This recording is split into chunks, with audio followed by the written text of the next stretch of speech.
Hello, Magnolia families. I'm going to give us a few seconds. We are here for our live community event for reading and writing. And I know that some of you are joining us this evening, so I'm going to give you a few minutes. We just put something on Facebook with the link, so some of you are logging on, so I'm going to give you a couple seconds to join. Thank you so much for logging in tonight. I know that things are very busy in the evening after you've had a long day, so thanks so much for popping on and joining this live event. So it looks like a few of you are with us now, so thank you so much. So we're going to get started. So good evening, families. Thank you so much for joining our reading and writing community engagement event. We appreciate the time you're taking in your busy schedule to join us this evening. As a reminder, our live events are recorded for families who are not able to join us. I'm Mrs. Voss, the principal at Magnolia Elementary School. We have a question and answer this evening that is also monitored. So throughout the evening, please share questions that you have in regard to the information that is being presented. Tonight's engagement event will focus on reading and writing, helping your child with reading and writing at home using Harford County Public School platforms. And tonight you will hear from Ms. Palowitz, our Title I literacy specialist, and Ms. Wood, our reading specialist. As you can see on the screen, our next event is on Wednesday, October 14th, which will focus on supporting your child with math at home. Based on our survey that families completed, helping your child with reading and writing at home was the #1 event that you were hoping to see. So thank you so much for taking advantage of this decision-making opportunity. A link from the Harford County Public School Title I office was shared in the Q&A, and on this link you will find the Harford County Public School plan and procedures that have been developed to ensure success between parents and schools. Please click on the link to access the plan and procedure. After opening the link, you will be able to access the Parent Involvement Plan Survey, Parent-Friendly Brochure, and the district level plan. Please complete the survey. The title is Harford County Public School Parent-Friendly Engagement Plan Survey, and after reviewing the documents by December 18th, if you have any questions, please contact Jake Little, Coordinator of Title I for Harford County Public Schools. One last announcement before we get started for this evening with our feature presentation. Please reach out to Ms. Delacoudre, our amazing PTA president, to sign up to be a member of our Parent Teacher Association. Our next meeting is October the 15th at 4 o'clock. This is a great opportunity to have input in school events, plans, and procedures here at Magnolia. We are now going to get started with our event this evening. Ms. Wood is going to kick us off.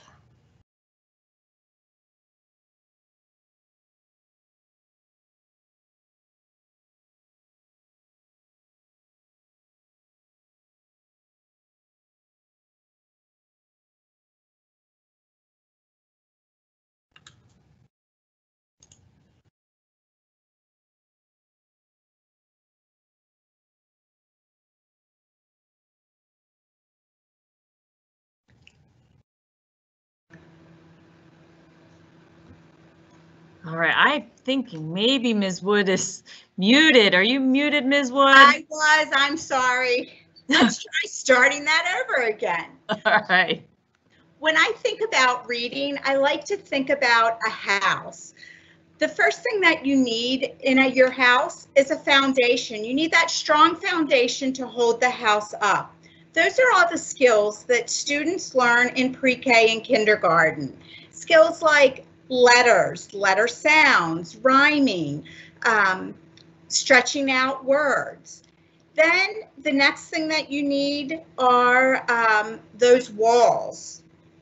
The walls are the vocabulary instruction. That is what your child will be learning as you are reading with them and teaching them new vocabulary words as they're reading books. Then the next thing that you need is the roof, so you can stay dry. The roof is like the comprehension. That is the understanding where you put it all together.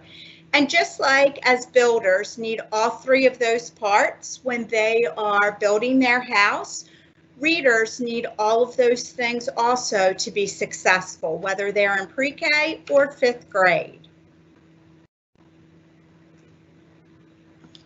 Well, now, first things first, though, look around the space you are in right now. Think about where you would be most comfortable sitting down with a book, whether it's a book that you hold in your hands or whether it's your computer and you've pulled up something to read. Some of you probably like to sit crisscross applesauce on your couch and you kind of sit there and read. But look at the pictures in the PowerPoint. Try to think of a place that would be a comfortable space with less distractions where the students can sit down and get into a book. I personally love the one with the girl kind of looks like she's in a closet. Let me read. Don't interrupt me. I'm thinking she might need a flashlight in there, but that's just me. Outside, a nice big bean bag. So take a moment, and if your child is with you, that's even better. Look around. Think about your home. Where would be a good place to have to read, to get nice and comfortable? Because that's the first thing that really needs to happen. And I know in some of your curriculum that you've been working on with your teachers, that's actually a couple of lessons that I think y'all worked on, was finding that reading spot. So if you don't have one ready yet, please make sure you and your children look around and make a spot and build that space. If you have any questions about that or any assistance, please drop a question in the question box or in the chat. We do have someone monitoring that.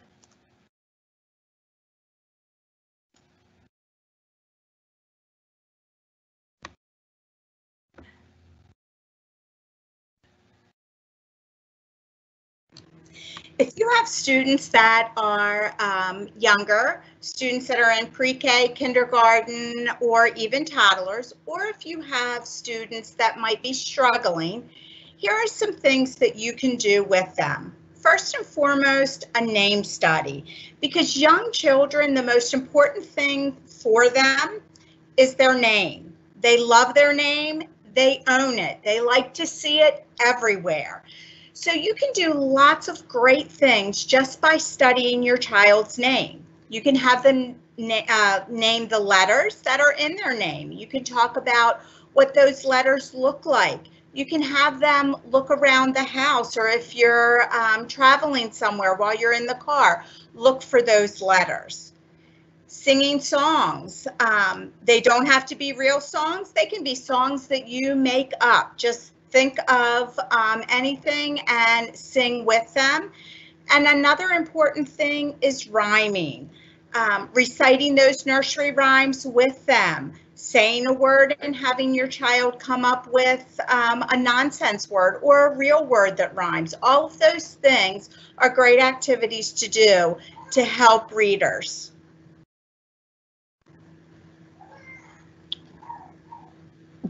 Still on the other slide, if you don't mind, the few other things you can do at home or with your children, word games while in the car. Not only do it with what Ms. Wood had said about letters in their name, or, you know, spell mom, practice those letters, and dad, and on all of that, siblings' names, but even just going through the alphabet. Excuse me. My children and I, we always used to love when we were, especially in long car rides, is start with the letter A and look around as you're driving. Any word that you can see that starts with the letter A, and so on and so forth through the library. This is building their vocabulary. The more you talk about what is around you, the bigger their vocabulary can become. And it's important for them to have that vocabulary when they start reading and they see those words that you have spoken to them about. That will help those words get in to their brains. And then if you're talking about the letters, then they'll be able to understand what they are reading more. Label things. just even if it's just the first letter of what your object starts with, or if you can spell the whole word for them, label the chair, the table, the desk, the TV, as simple as that is, or go ahead and do television, but wow, that's a big one for a beginning reader, but good for them to see and to hear. Label anything you can, their doll, if you've named their doll, and then talk about the letters. Again, even if it's just the first letter, that's something. If you can do the whole word, that's great too. And then when you are looking at books, or even what you see on the internet, they're watching internet all of the time, talk about the pictures. What's going to happen next? Describe what's happening in that moment. Can they connect what's in the picture to what they see in other books or their TV shows or in real life? All of those connections. Again, reading, yes, is about words and letters and sounds, but it's so much dialogue. It's so much talking. So just try to talk and sing and rhyme as much as you can with your children. It will definitely benefit them. And if you have any questions about those or other ideas, Ms. Wood, myself, any of us can be here to give you some other ideas. Lots of ideas on the internet too, so feel free to Google some of them.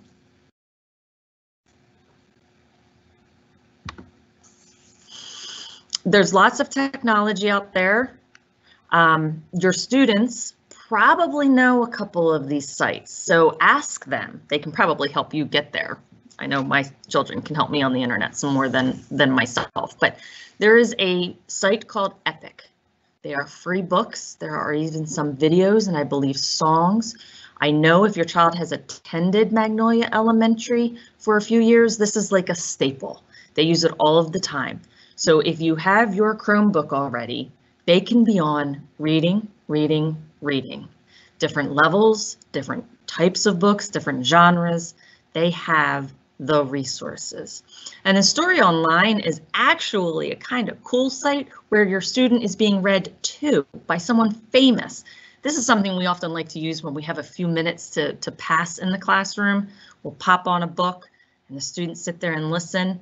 So this is a great one where if you don't have the book in your hand that you want to read to your children, because don't forget to read to them when you can pop on to Storyline Online. It's free. Look for a book, push play, listen to the book together, hold your children if you can, talk to them about those pictures, do that predicting what's going to happen next because you can pause the reading of the book. There are so many resources. Please, please look at them because that's what will build your child's reading ability. Expose them to the books, read with them, label things, talk about the books, and use these resources. There's lots of them. Another website that is free for families to use is Tumblebook Library. You can Google that and that will come up. To sign up for it, the username is Harford County and the password is books. And again, that is very similar to both Epic and Storyline Online.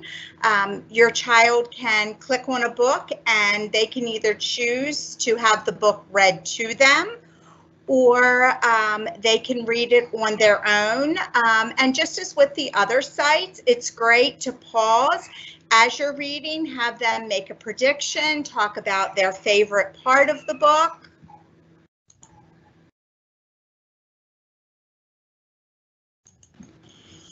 And then, oh, sorry, go ahead, Ms. Wood, you got this. And then one last piece of technology is Sora, and to get to Sora, you can get to it right from the It's Learning platform. Just click on the Clever tab and Sora will come up. It has lots of great literature that students can read. Again, it's a great website for students to either choose books and read on their own, or choose a book and read it as a family and have it be a family activity.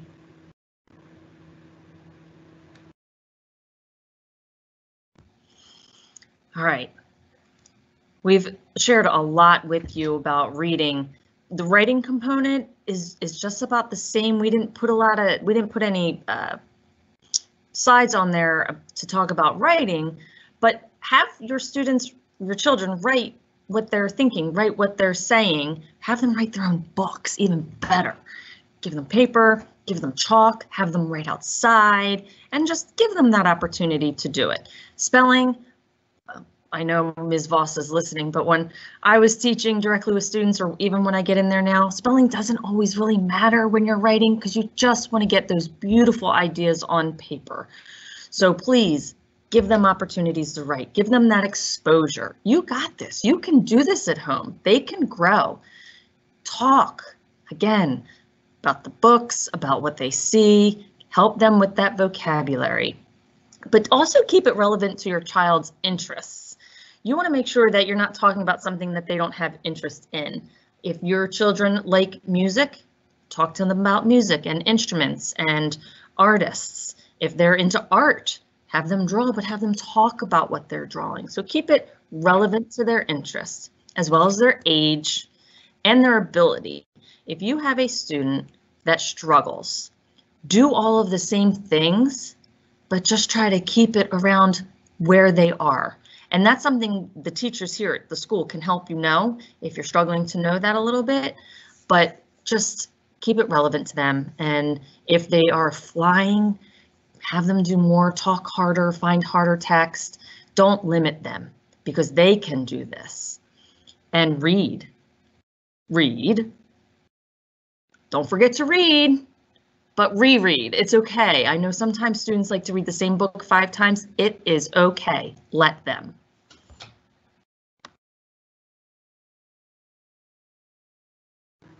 And as we're finishing up this evening, most importantly, the 2 things that we want you to remember when you're helping your child with reading is be patient with them.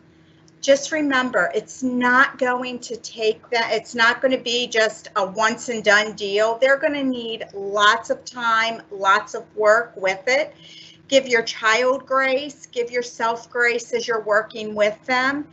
And most importantly, growth over mastery. One day they might not be able to show you where the title is or to make a prediction, and 3 days later they might be able to do that. Reading is a journey. It's not going to be done overnight, and together we can help our boys and girls at Magnolia get where they need to be so they are successful lifelong readers. And don't forget, if you have any questions, please put them in the chat box for us. So thank you so much, Ms. Pallas and Ms. Woods, for sharing all of that very important information. I know our parents were so grateful as well, but it looks like we have some questions.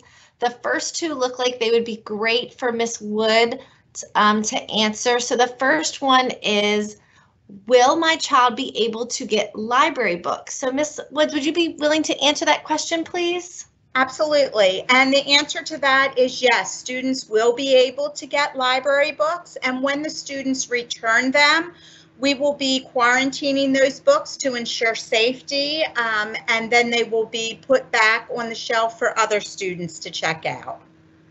So the next question for you is, how will I know my child's reading level? That's a great question. Students in grades 3 through 5 are going to be completing an online reading inventory during one of their reading blocks in the next few weeks. Students in grades 1 and 2 will also be completing an online reading test called the Foundational Reading Assessment, and they will also be reading with their teacher online, doing something called a running record. And then kindergarten will also be looking at students' reading levels and their reading skills with an assessment called DIBELS. Awesome, thank you so much. And Ms. Pallas, the next questions, I think I have 2 for you to answer. The first one is, how can I prepare my younger child to be ready for school? Oh, goodness. Well, everything we said, right? Talk, share, all of that. But you may or may not know, and if you've been at Magnolia, you probably do know, but we have the Judy Center right out back. And in there are small groups for your children, for you. They'll have you do some school readiness things with you. There are play groups, they do reading, they do lots of things. So please take advantage of that. It's for your birth to school age. So even when you got that baby, bring her in, bring them in to the Judy Center and start getting some of those school readiness skills. And you can reach out to Bonnie or Naisha in the center. Maybe we can type their emails in so parents can link right to them or copy and paste it. But reach out to them. They are in charge and they are fabulous. So please, please do that. Yes, we'll put that in the chat for families. The next question is, do you think coming into school for 1 day a week will truly help increase my child's academics? Absolutely. So important for your children to be in school and see some friends and have some peers around, of course. But having them here will give them that one-on-one time with teachers that you can get on a computer, but it's so much more personable and able to make even a stronger relationship when your teacher gets to see their beautiful face in front of them. So yes, please, they get the live teaching, they can get those library books. Computer's great. I'd rather have a book in my hand. So this gives them the opportunity to come get that. And then there's many other resources here with school supplies. I'll say math. There are math things. Not my thing, but there are math things that they can bring home with them. So yes, 1 day a week, great start, great for them. So yes, absolutely. And then Ms. Pallets, we have a new question that just popped up. If my child is using Epic, is it okay if they are listening to the book that's being read to them? Yes, but don't forget to have them read some on their own. It's great to listen. They're getting the vocabulary, they're listening to fluency, how fast the words are being said, and with what expression they are being said. So yes, but for everyone they listen to, maybe you can have them read it on their own. You don't want them listening to all of the time because they need to practice themselves. They can read it aloud to you or to a pet or to a sibling, or they can read it in their head. Don't make them read it aloud if they don't want to. Maybe if you're testing it out, they can read a couple of words to you just so you can be like, let me see where you are, and they can read a word or two. But definitely have them read on their own too. So balance it. Awesome. Thank you so much. So before we sign off for tonight, we just want to remind you of our next live event, and it is on October the 14th, just right around the corner. Again, it is at 7 o'clock here online. It will also be pre-recorded, so if you're not able to join us live, you can always check it out later. And we're going to showcase the Harford County Public School platforms and learn how to support your child with math at home this time. So thank you so much for joining us this evening. We really appreciate it, and we will see you soon, and we will see your children tomorrow morning at school. So have a wonderful evening, and before we go, we will end this event, but we will pop Miss Bonnie Matrega and Miss Naisha Franklin's emails in the Q&A so that you have them. So I'm going to take a minute and try to pop those in. Miss Domino, you're with us, so can you pop those in there for a second? Yes, I'm doing that right now. All right, she's going to pop those in there. Thank you so much, families, because I want to make sure you have that great resource. And like that was shared already, our Judy Center is a great resource for our families in getting those beginning readers started off strong. So if you haven't had a chance to reach out to them and you have a birth to school age child, I would suggest that you make that contact. I know that they've already started some play groups and some other events, so definitely reach out. So we're getting that information in there now for you, for those lovely ladies.